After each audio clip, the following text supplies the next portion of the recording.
తక్కువ ఫీజు అని ఇంటర్వ్యూ చేయి ఇంటర్వ్యూ నీట్ జాయిన్ అవుతున్నారా? కొత్తగా స్టార్ట్ చేసిన బ్రాంచ్ తక్కువ ఫీజు అని జాయిన్ అవుతున్నారా? సో ఇది రీసెంట్గా ఒక ఇంటర్వ్యూ చేయి ఇంటర్వ్యూ నీట్ కొత్తగా స్టార్ట్ అయ్యి తక్కువ టైంలోనే చాలా ఎక్కువ డబ్బులు ఖర్చు పెట్టి మార్కెటింగ్ బాగా డబ్బులు ఖర్చు పెట్టి ఎక్కడ హోర్డింగ్ చూసినా ఎక్కడ చూసినా కానీ వీళ్ళ హోర్డింగ్సే కనిపిస్తూ ఉంటాయి. సో నేను పేరు తీయట్లేదు, పేరు తీయకపోతే ఇంకా మీకు డీటెయిల్గా ఎక్స్ప్లెయిన్ చేయొచ్చు కాబట్టి మీకు కాంటెక్స్ట్ అర్థమైపోతుంది. సో అయితే ఒక పెద్ద బాగా డబ్బున్న వ్యక్తి, ఓకే, బాగా డబ్బులు వచ్చేసినాయి. ఏంది వీళ్ళ వాటా కింద నాకు తెలిసిన అన్అఫీషియల్ ఇన్ఫర్మేషన్ ప్రకారం ఈ వీడియో పూర్తి వరకు చూడండి. ఎందుకు చెప్తున్నాను, ఎందుకు ఈ కాంటెక్స్ట్ మీ అందరికి తీసుకొస్తున్నాను మీకు అర్థమవుతుంది. దాదాపు 2,000 కోట్లు వీళ్ళ వాటా కింద వచ్చాయి. అక్షరాల 2,000 కోట్లు వచ్చాయి. అయితే 2,000 కోట్లు వస్తే 2,000 కోట్లలో మనం పుట్టి పెరిగిన ఊరు మన తెలుగు రాష్ట్రాల్లో మనం ఏమైనా చెయ్యాలి, విద్యా వ్యవస్థలోకి నేను రావాలి అనే ఆలోచనతోటి ఒక 500 కోట్లు పట్టుకొని వచ్చాం. అయితే ఆల్రెడీ ఇక్కడ కొంతమంది కొన్ని కాలేజెస్లో పనిచేసిన సీనియర్ ఫ్యాకల్టీలు, అంటే కార్పొరేట్ కాలేజీల్లో సోకాల్డ్ మనకు తెలుసు కదా, ఎప్పటి నుంచో ఉన్న కాలేజెస్లో జై చైతన్య, పారాయణ ఇలాంటి కాలేజెస్లో ఉన్న వాళ్ళు సీనియర్ ఫ్యాకల్టీ అందరూ తెలిసి ఒక కాలేజ్ పెట్టి ఫెయిల్ అయ్యారు. సో ఆ తర్వాత ఖాళీగా ఉన్న టైంలో వీరు వచ్చి సో వీళ్ళకిద్దరికి ఎక్కడికో లింక్ ఏర్పడింది.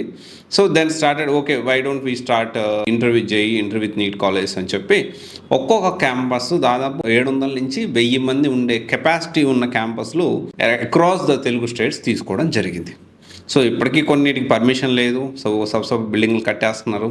అయితే ఇక్కడ ఏం జరుగుతుందంటే, ఇక్కడ ఫస్ట్ ఆఫ్ ఆల్ ఇక్కడ ఎవరైతే మన తెలుగు రాష్ట్రాలకి నేను జూనియర్ కాలేజ్ చేయి ఇంటర్వ్యూ నీట్ కాలేజ్ విద్యా వ్యవస్థలో అడుగు పెడదాం, ఒక పాయింట్ ఒక ఆస్పెక్ట్ మనం ఆలోచిస్తే ఇది నెగిటివ్ ఆస్పెక్ట్ కాదు. డబ్బులు ఉన్నాయి, పెట్టాలనుకున్నారు, పెట్టడం జరిగింది. దీంట్లో పాజిటివ్ ఆస్పెక్ట్ మనం తీసుకుంటే ఏదైనా తెలుగు రాష్ట్రాల్లో మనం ఒక విద్యా వ్యవస్థలో అడుగు పెడదాం అనేది ఒక పాజిటివ్ ఆస్పెక్ట్. ఇంకొక నెగిటివ్ ఆస్పెక్ట్ మనం చూస్తే బిజినెస్ పరంగా నా దగ్గర డబ్బులు వచ్చాయి, ఇక్కడ ఇన్వెస్ట్ చేద్దాం. ఓకే, దిస్ ఇస్ ఇక్కడ ఇప్పుడున్న సిచ్యువేషన్లో ఎడ్యుకేషన్ ఇస్ బిజినెస్, ప్రతి ఒక్కరూ అర్థం చేసుకోవాలి. సో విద్య వ్యాపారం అయింది ఎందువల్ల అంటే గవర్నమెంట్స్ వల్ల. గవర్నమెంట్ స్కూల్లో గవర్నమెంట్ కాలేజీల్లో సరిగ్గా క్లాసులు చెప్పి సరిగ్గా ప్రాపర్గా ఉంటే డెఫినెట్లీ ఇన్ని ప్రైవేట్ కాలేజెస్ ఇన్ని ప్రైవేట్ సంబంధించిన ఇది అయ్యేది కాదు. సో ఇప్పుడు మనం విద్య వ్యాపారం అయిందని ఏ ప్రైవేట్ కాలేజీని విమర్శించడానికి హక్కు లేదు. సరైన గవర్నమెంట్ని ఎన్నుకోవాల్సిన బాధ్యత ప్రతి పౌరుడికి ఉంది, ప్రతి ఫ్యామిలీకి, అమ్మ నాన్నకి, అందరికీ, ప్రతి పేరెంట్స్కి అందరికీ ఉంది. దాన్ని వదిలిపెట్టేసి విద్య వ్యాపారం అయిపోయింది, వాళ్ళు బిజినెస్ చేస్తున్నారు, వీళ్ళు బిజినెస్, యూ షుడ్ క్వశ్చన్. మనం క్వశ్చన్ చేయాల్సిన గవర్నమెంట్స్ని. వాడు డబ్బులు పెట్టాడు వ్యాపారం చేయడానికి, విద్యా వ్యవస్థలో వ్యాపారం చేయడానికి కొంత డబ్బులు పెట్టారు, ఖచ్చితంగా రిటర్న్స్ ఎక్స్పెక్ట్ చేస్తారు కదా. సో దీన్ని మనం క్వశ్చన్ చేయడానికి లేదు. కాకపోతే ఇక్కడ మ్యాటర్ ఏంటి అంటే ఇచ్చిన డబ్బులకి న్యాయం చేస్తున్నారా లేదనేది మ్యాటర్. ఇక్కడ ఎడ్యుకేషన్ బిజినెస్ అయిపోయింది. గవర్నమెంట్స్ చేయాల్సిన పని రెగ్యులేట్ చేయాలి. సో కొంతవరకు మనం ఇక్కడ తెలంగాణలో చూసుకుంటే కొంతవరకు దే ఆర్ ట్రయింగ్ అనమాట. సో దీనికి సంబంధించి ఏపీలో ఎంతవరకు అనేది వేచి చూడాల్సింది. సరే, ఈ కంటెస్ట్ మారిపోతుంది అగైన్. ఇక్కడ ఈ డబ్బులు తీసుకొచ్చిన వ్యక్తి ఇక్కడ డబ్బులు ఇన్వెస్ట్ చేయడం, ఇక్కడ పాజిటివ్ ఆస్పెక్ట్ ఒకటి, నెగిటివ్ ఆస్పెక్ట్ ఒకటి మనం మాట్లాడుకుందాం. ఇది పక్కన పెడితే ఇక్కడ కాలేజ్ రిక్రూట్మెంట్లో ఏం జరుగుతుంది అంటే, ఈ కాలేజెస్ ఎలా రన్ అవుతున్నాయి అంటే, డబ్బులు పెట్టే వ్యక్తి ఎక్కడో ఉన్నాడు, గ్రౌండ్ లెవెల్లో ఏం జరుగుతుందనే విషయం తెలిసే ప్రసక్తే లేదు. ఏం జరుగుతుంది గ్రౌండ్లో అండి, ఏం జరుగుతుందండి అంటే, ఒక జాబ్ ఇచ్చినందుకు లంచం, హాస్టల్ థర్డ్ పార్టీ ఇచ్చినందుకు కమిషన్.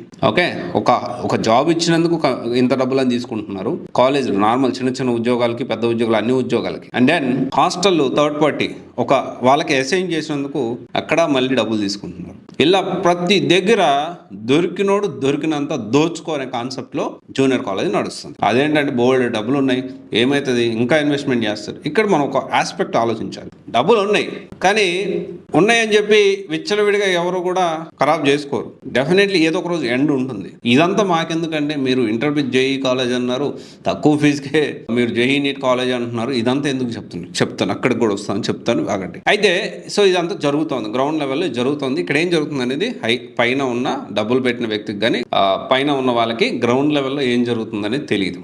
మీకు ఎలా తెలుసు అంటే, గ్రౌండ్ లెవెల్లో విషయాలన్నీ తెలుసు కాబట్టి మనం ఇన్ని ఛానల్స్ రన్ చేస్తున్నాము.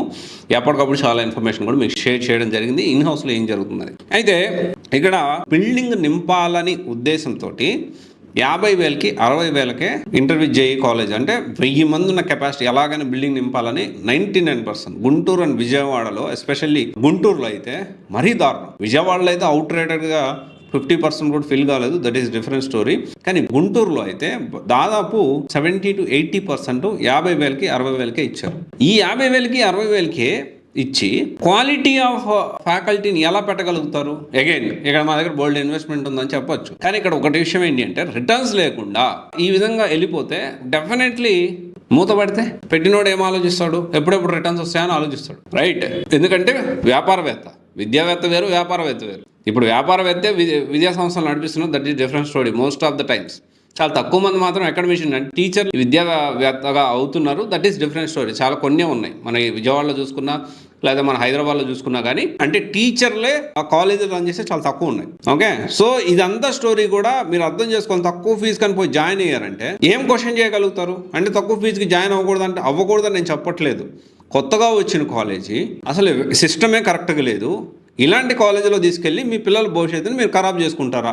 బికాజ్ ఒకరు బాగా మాట్లాడుతున్నారు, బాగా ఇన్ఫ్లుయెన్స్ చేస్తున్నారు, బాగా మోటివేట్ చేస్తున్నారు, మోటివేషన్ చూసి జాయిన్ అవుతున్నారా? ఇక్కడ అరాచకాలు జరుగుతాయి, పిల్లల జీవితాలను నాశనం చేసుకోవచ్చు చేతులారా. జరుగుతూ ఉంది. కొత్తగా వచ్చిన కాలేజు, విపరీతంగా మార్కెటింగ్ చేసిన కాలేజు, ఇది జరుగుతుంది గ్రౌండ్ లెవెల్.